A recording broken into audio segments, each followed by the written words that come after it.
Assalamualaikum warahmatullahi wabarakatuh. Ketemu lagi dengan saya, Dr. Arina Widyamurni, spesialis penyakit dalam konsultan psikosomatis. Video sebelumnya saya menceritakan bagaimana pola pengobatan pasien psikosomatik. Kali ini saya akan menceritakan kenapa seseorang mengalami stres itu berpengaruh kepada fisiknya. Kali ini saya berada di Poliklinik Eksekutif Rumah Sakit Unan.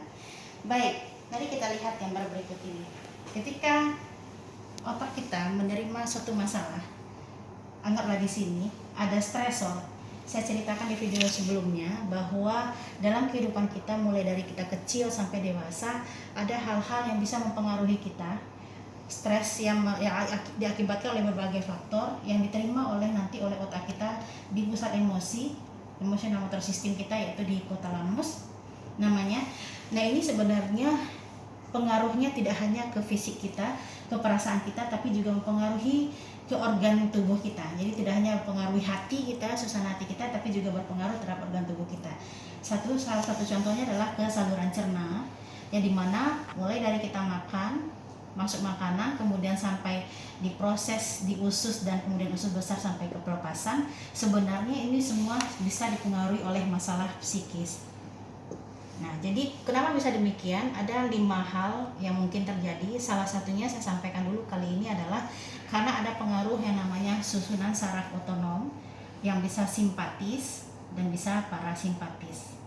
Nah, pada saluran cerna misalnya, bila kita mengalami kecemasan diterima oleh otak kita di emosional motor sistem, maka nanti akan mempengaruhi pergerakan dari saluran cerna kita. Kalau simpatis akan terjadi nanti perlambatan dari pergerakan usus lambung kita sehingga terjadi pengosongan yang lebih lambat sehingga menimbulkan kesan sensasi kembung. Kalau parasimpatisnya meningkat, maka terjadi percepatan dari pengosongan lambung, maka akan terjadi yang namanya diare. Nah, kalau simpatis akan menimbulkan yang namanya konstipasi. Nah, inilah yang kemudian muncul pada pasien psikosomatis dengan keluhan di sepanjang saluran cerna. Salah satunya adalah kadang-kadang BAB-nya terhambat, kadang-kadang malah diare, karena tergantung yang mana yang dipengaruhi oleh sistem saraf terhadap ancaman dari stresor tadi. Sebenarnya di sepanjang saluran nafas banyak sekali yang dipengaruhi, mulai dari menelan. Banyak pasien juga mengeluh nanti seperti ada sesuatu yang menghambat perjalanan makanan ke dalam usus atau lambungnya. Nah, kita ada istilah globus. Kemudian bisa juga keluhan yang namanya dispepsia sindrom. Keluhan mual, muntah, kembung, nyeri ulu hati, sendawa, kemudian flatulensi atau buang angin, itu semua dipengaruhi karena problem di lambung. Bisa juga nanti problemnya di usus besar, namanya yang terkenal adalah IBS ya, irritable bowel syndrome. Jadi gangguan ini menyebabkan rasa tidak nyaman di perut kita, rasa begah, rasa ada udara yang bergerak atau berborik nih, perut yang berbunyi-bunyi dan sebagainya. Ketika kita buang angin atau BAB baru terasa nyaman. Ini IBS.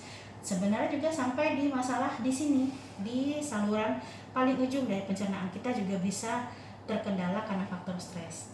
Nah, kalau melihat skema sederhana ini, berarti pengobatan tidak hanya untuk mengatasi rasa sempit menelan, rasa kembung, rasa perih, kemudian gas yang berputar-putar, kemudian IBS. Tidak hanya pengobatan kepada mengatasi gejalanya saja ya, diare ya, bukan di situ saja pengobatannya, tetapi adalah mengendalikan stresor.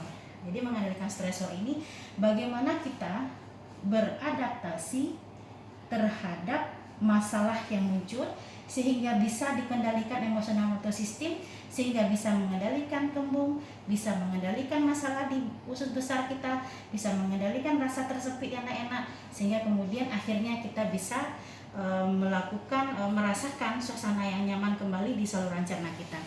Jadi Bapak Ibu semua, sahabat semua, pengendalian yang penting di sini adalah harus ada terapi yang komprehensif dan holistik antara mengatasi masalah pikiran stres tadi dengan masalah fisik.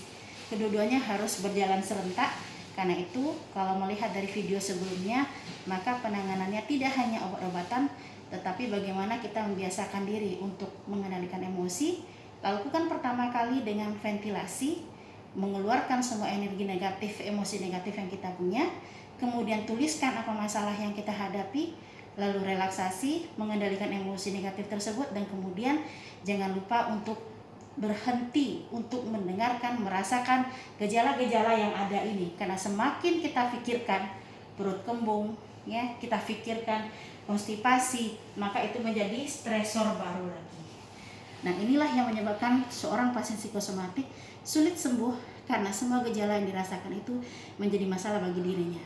Jadi mulai sekarang, setiap masalah kesehatan secara fisik itu berusaha untuk beradaptasi dan mengatakan itu bukan lagi masalah. Semoga bisa menyelesaikan masalah gangguan psikosomatik yang kita rasakan.